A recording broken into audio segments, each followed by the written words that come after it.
We question our daily position, seeking answers and definitions. Get the queries off your chest with Ahkam SOS.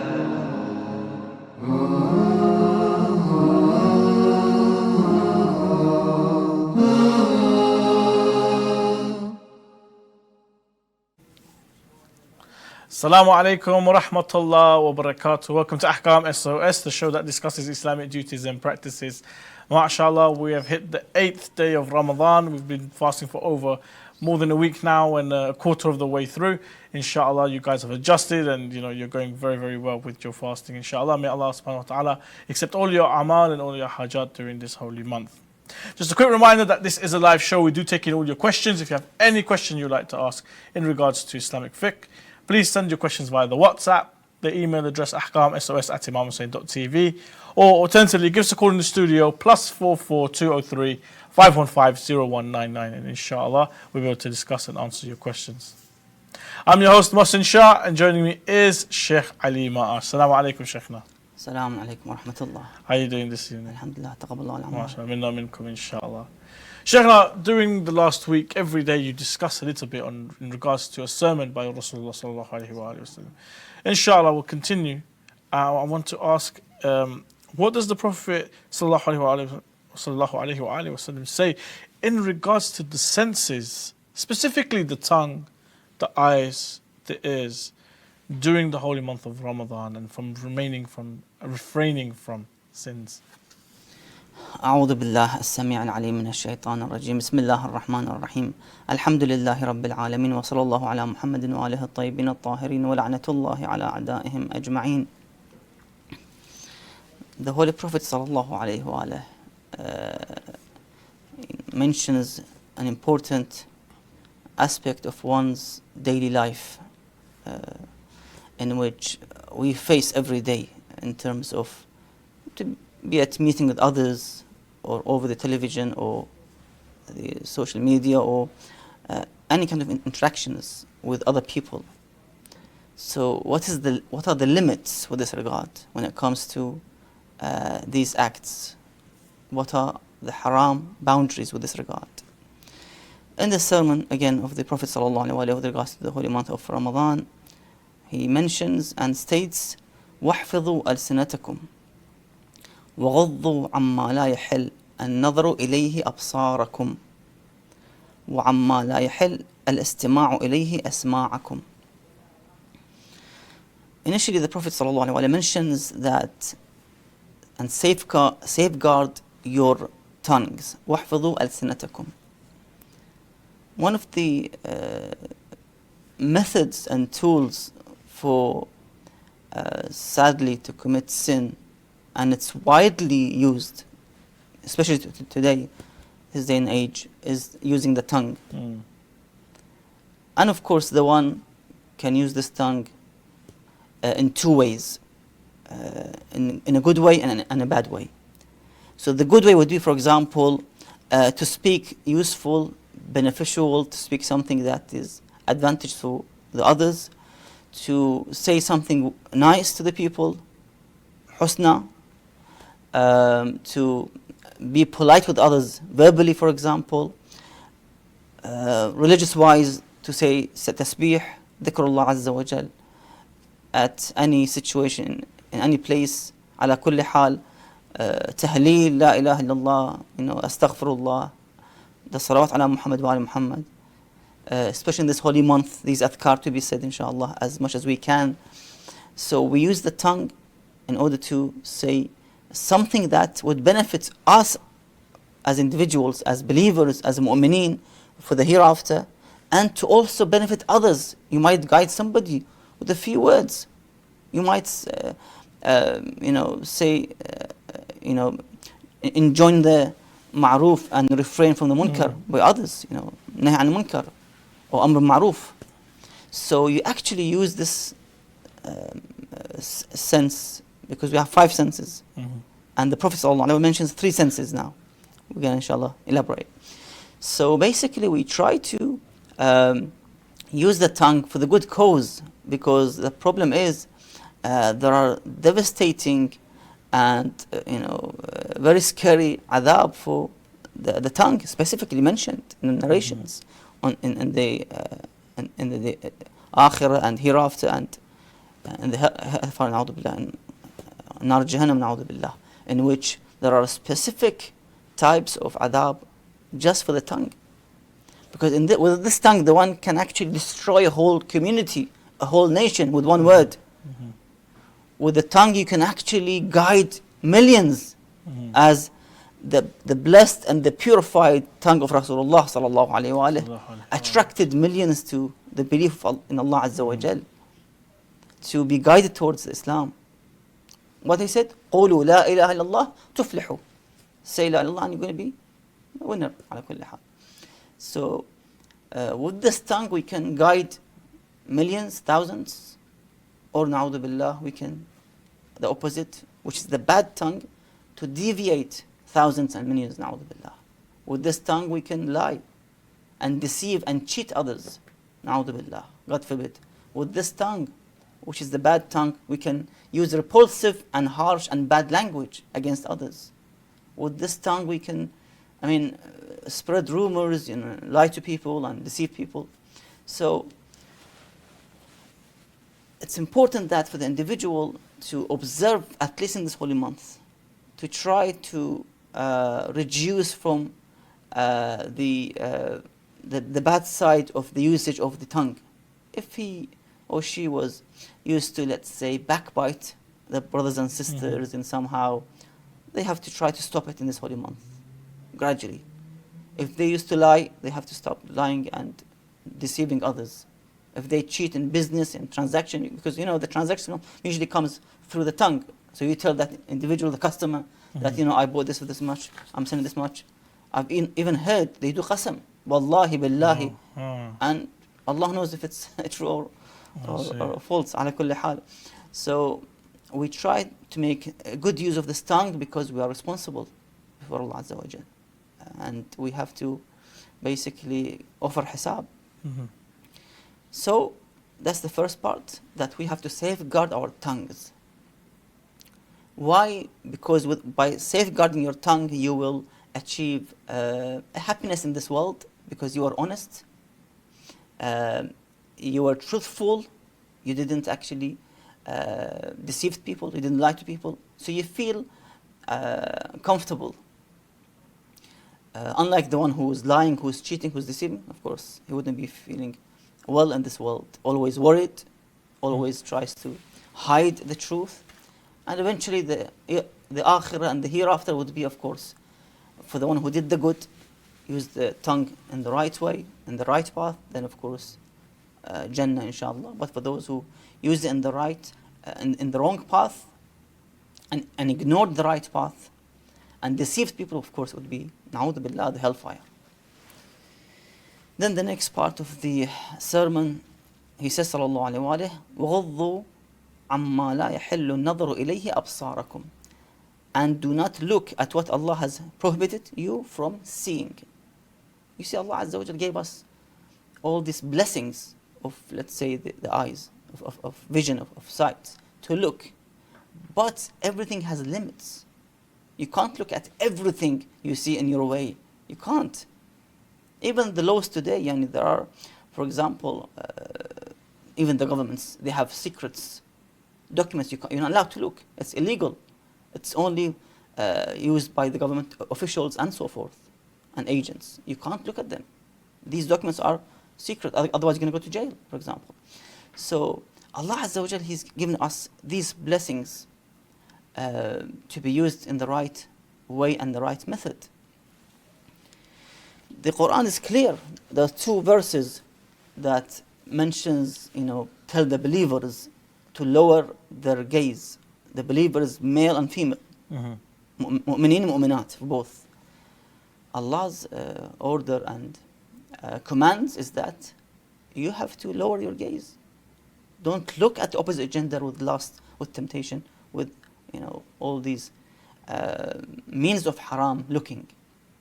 Observe it, at least in this holy month. We try to learn in this holy month while we're fasting to observe ourselves. and restrain and try to avoid looking at the opposite gender in the haram look, with the haram intention. Also, we have Imam Sadiq alayhi salam. He states, salamullah alayhi, with this regard, وَفَرَضَ يعني Allah Azza wa Jal, He made it obligation. وَفَرَضَ عَلَى الْبَصَرِ أَنْ لَا يَنظُرَ إِلَى مَا حَرَّمَ اللَّهُ عَلَيْهِ. And Allah made it obligatory on the eyes not to look at what is made haram for, such as the opposite gender, the women in which we are not related to, now mahram. We can't look. Then the Imam says at the end of this part of the hadith, وَهُوَ مِنَ الْإِيمَانِ. You want to have a true iman, then avoid looking at the opposite gender of haram. Avoid looking, let's say, at your family, at your parents, with an angry look. You know, you shouldn't look in a way that you are displeased with them, for example, with the parents, for example. No, look always with mercy, a look of mercy, a look of forgiveness, a look of blessing to everyone. So it's part of the iman in which the one who refrains from looking at the haram, whatever is that haram is. Because at the end of the day, committing this haram by looking at the opposite gender, number one, mostly you won't be getting that opposite gender for any purpose. Let's say she's a celebrity, she's an actress, you're watching a movie. I mean, when you look, you're going to have the regrets that you can't get that, what you desire for. So you'll have all the regret and hasra that you can't get whatever you want in haram, na'udhu billah. So hasra in dunya and hasra in akhirah. Regret in dunya and regret in akhirah, in which punishment, na'udhu billah, the loss of the thawab and the rewards in paradise. So the opposite is that if you stop looking at the haram, of course, you'd get the tranquility of the heart, the calmness of your soul and your mind, and of course the reward and the hereafter and the thawab of Allah Azza wa Jal, which is immense. Immense. The thawab of Allah Azza wa Jal cannot be even imagined.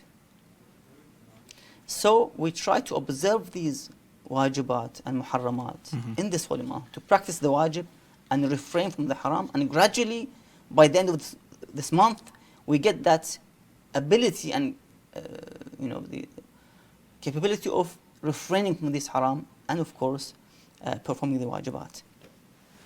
Inshallah. The next and the last part of the sermon for today, the Prophet ﷺ states, وَعَمَّا لَا يَحِلُّ الْإِسْتِمَاعُ إِلَيْهِ أَسْمَاعُكُمْ. And of course we have to refrain from listening to what is not allowed for us to listen to, be it songs, ghina from the singers, be it backbiting of the mu'mineen. You keep listening and keep listening, and other muharramat which are committed by the ears, by the hearing. In the Holy Quran we have Surah Al-Mu'minun, the first ayat, the first very ayat of this great surah. It mentions Bismillah ar-Rahman ar-Rahim, قَدْ أَفْلَحَ الْمُؤْمِنُونَ الَّذِينَ هُمْ فِي صَلَاتِهِمْ خَاشِعُونَ وَالَّذِينَ هُمْ عَنِ اللَّغْوِ مُعْرِضُونَ. Successful are the believers, those who are humble in their prayers, those who avoid nonsense. Laghu is nonsense, and in some tafsir, laghu means listening to the songs and music. It's nonsense. You want to entertain? Use the halal method and means to make yourself happy and joyful. Don't use the haram method. Listening to the songs is haram. وَالَّذِينَ هُمْ عَنِ اللَّغْوِ مُعْرِضُونَ. It's part of the laghu, of nonsense. So we try to avoid it, especially in this holy month of the fasting and siyam. We try to avoid listening to haram. So we try, inshaAllah, with these blessings of Allah Azza wa Jal, the three senses at least, the hearing, the tongue, and the eyes to avoid in committing all types of haram. But the important is that I have to have the knowledge and the ilm that this is haram or not haram. That's important. That's why we have to ask the ulama and the scholars. Ask those who know. Try to ask those who are expert in this fields. And that's the maraja and ulama. And they have websites and they have risala amali and so forth. And we try to, to basically deliver their speeches and their masail and their statements to the people. So inshallah, by the will of Allah Azza wa Jal, that we try to observe these guidelines from the Prophet sallallahu alaihi wasallam in this great month of Ramadan, inshallah. Inshallah. Inshallah. Thank you, Shaykh. Quick reminder to all of you that this is a live show. We do take in your questions. If you have any questions you'd like to ask, please send it in via the WhatsApp, the email address, or give us a call, 02035150 Inshallah, we'll be able to discuss and answer your questions. Shaykh, now, one of the things that will invalidate the fast is attributing lies towards Allah subhanahu wa ta'ala, Nabi Rasulullah sallallahu alayhi wa alihi, and also the Ahlulbayt. Now, if I'm going to quote, mathalan, an Imam, let's say I'm quoting Imam Rada alayhi salam, but I say that it was Imam Baqir alayhi salam instead. Does this constitute as a lie towards the Ahlul Bayt? His Eminence, the Grand Ayatollah Sayyid Sa'id Hakim, has a fatwa on this. What does he say? The Sayyid mentions that if someone deliberately lied about the Imam alayhi salam in somehow, in ascribing lie to the Imam alayhi salam, because if you ascribe lie to Allah and to the Messenger of Allah sallallahu alayhi wa and to the Imams of Ahlul Bayt alayhi salam, then such lie would break your fast. You have to make it up later. So in this case, it will invalidate the fast. Wow. But if it's done, as the Sayyid mentions, it was done mistakenly, by mistake, then the fast is in order, it's sahih, it's valid. Okay, so it was an accident. Exactly. Obviously, sometimes we do get confused with which Imam said what, considering so many hadith, mashallah, come from Imam Baqir alayhi salam and also Imam Jafar Salih. It's quite possible. Shaykhna, going to the hospital to give a blood sample, invalidate the fast or not? It doesn't, no. To give blood sample, it wouldn't break your fast. Okay. Sheikh, we've got a question from one of our viewers, and that is, can we dye our hair using henna while fasting? Yes, it is allowed. You can dye your hair while you're fasting. There's no issue. But what is important that you have to avoid any kind of substances or liquids to go inside your throat. That's the problem. For those who want to dye their hair, for example, or even wash. You can wash. There's no issue with it. Have a shower. That's fine. Also, but make sure there's no liquids or substances going through and inside your throat. Inshallah. Shaykhna, does the full aesthetic process before the operation invalidate the fast of an individual? His Eminence said, Ayatollah Sayyid Sa'id Hakim has a fatwa. So the anesthetic used to knock you out, does that invalidate the fast? Well, His Eminence mentions that his fast would not be valid. That's one of the in which makes the one's fast invalid is to be in this state. So yes, it's not valid. Of course, we have to see also other ulama's opinions. There's a bit of details in this regard. So whoever you follow, you have to check his risala to see the details with this regard. Sheikh, another question from one of our viewers, and that is, can we perform hijama during the month of Ramadan? You see, whatever that would cause the bleeding is makruh in the whole month of Ramadan while the one is fasting. You're fasting and you're causing bleeding. Let's say you want to, let's say, do the hijama as mentioned, and that would cause basically bleeding. That's makruh, but it's allowed ala kulli hal. If the one can wait and they do it in the evening, that would be better. And it's mentioned that it's good to do it on Sunday evening, the hijama, and it would basically would remove lots of as it mentioned, illnesses. If you do it on Sunday evening, which is better, recommended. Yeah, if one can do it on Sunday evening, rather than Sunday in daytime while fasting, for example. There's a hadith from Rasulullah sallallahu alaihi wasallam encouraging for the acts of hijama. He says, احتجموا, perform cupping. إذا هاج بكم الدم, when the blood rushes. Okay. There's a specific, seems to be season in which the blood rushes. فإن الدم ربما تبيغ بصاحبه فيقتله, because the blood may turn out to kill its owner as a result. So you try to take out this, excess or unwanted blood from your back, Yes. through cupping, for example, just to avoid brain stroke or heart stroke and so forth, Yes. or blood clot and so forth. It helps a lot. Indeed. I mean, the deoxygenated blood, it carries a lot of, you could say, diseases and so forth. And Hajama, mashallah, if Rasulullah sallallahu alayhi wa recommended it and is instructing us to do it, then inshallah there must be great benefit. Shaykhna, if one finds an object which carries some identification in a public place, it is very difficult to declare it in public places and may need to spend more time, spend more than its value in order to reach the owner. What is the ruling in this case? So it happens all the time, Shaykhna, here in London. You may be in a shopping centre or on the train, public transport, on the street, and you'll find someone's wallet or someone's passport or someone's ID card and so forth. And yes, sometimes it takes great length to try and contact and find the owner of this. What is one to do in this situation? Well, if it's difficult to deal with this issue, let's say it will cost you for advertising for this item which is found, for example. It will cost more than the cost of the found object, for example. And there's no way you can find the owner, for example. It's difficult, as I've said, there's a problem with it. على كل حال, the one can give this as رد المظالم to the حاكم الشرع, to the marja, and he will deal with it. So you give it to the marja you follow, for example, and he will deal with it. Otherwise, you can ask permission to dispose this item yourself. So best thing to go back to the marja you follow or the office of the marja to see what they're going to say. Shaykhna, a question from one of our viewers. I wanted to ask you a question. My question is, what is the difference between madhi and mani semen? And is it required to ghusl in mani and madhi? And how do you find out the difference between madhi and mani? Basically, the only type of fluid which causes janaba, which causes the one requires to perform ghusl, wajib ghusl, it is the semen or the sperm or the mani. Okay. And that requires... That's ejaculation from exactly, intercourse. Okay. Requires wajib ghusl. And when you do the ghusl, you don't have to do wudu anymore. Yes. It suffices from the wudu.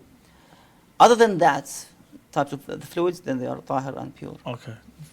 Excellent. And finally, Salam, I have a question regarding fasting. Some of my family members have been found positive with corona. The doctor suggested us not to fast and ensure appropriate hydration as it is hot in our region. Kindly guide us what to do per ruling concerning fasting. Shall we continue fasting or not? Yes, basically, in the matters of fear and harm, the one actually can only drink water to the minimum required in this situation, because they're now both positive with COVID. So if there is a matters of fear and harm, don't forget. So you can't just say, I'm COVID positive, khalas, I'm going to eat and drink. No, you can't. So basically, if there's a harm, if there's a fear, then only a few, let's say, half cup or one cup. It depends on the requirement. So to the minimum, you keep it to the minimum, you drink, and you abstain from all types of muftarat. So you don't eat or drink anything else. And of course, qada would be required after the holy month of Ramadan for this situation without any fidya payment, no fidya payment, just the qada. That is the first part of the mas'ala.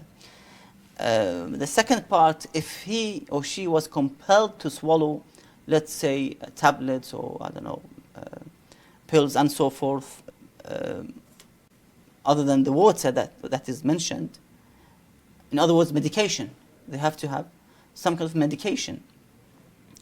In this case, there's no fasting for this individual. Khalas, he's ill, he's marid. No fasting for this individual. Only qada is required, and again, no fidya. So just qada. And that's it, really. Okay. Inshallah. Sure enough, one more question from the WhatsApp, and that is, my mum told me that I can take the medication, drink a bit of water, so the pill can go down and carry on with my fast, and that it would still count as fasting. But I figured since you would have a higher knowledge in this situation, I wanted to know what is your opinion on it. How can I fast but also take my medication so I can function correctly during my high school classes? We just mentioned now, if you take pills and medication, that's it. Yes. You are considered as marid. Mm-hmm. You can't fast. Yeah. You can have to make it up later, after this illness, inshallah. Okay, inshallah. Or try and take the medication during your suhoor time, inshallah. If possible. If possible, and it They can can last. reschedule the time, in Yes. suhoor and iftar time. Otherwise, they have to break their fast I see. because they are ill. Fantastic. Shaykhana, thank you so much, and thank you to all the viewers for joining us on this episode of Ahkam SOS. Inshallah, we'll be back tomorrow, 6 p.m. here on Imam Hussein TV 3. If you have a question you'd like to ask, and the question can be about anything, there's nothing too silly or taboo. It is our duty to find you your answers. If it's a question and answer you'd like from a particular marja, no problem. We have the contact details of the offices and of the official representatives of majority of the maraja, which we can talk and discuss and send your questions forward to. If you have any questions, send it via the WhatsApp, the email address, or give us a call inshallah tomorrow, 6 p.m. here on Imam Hussein TV 3. Assalamu alaikum wa rahmatullah wa barakatuh.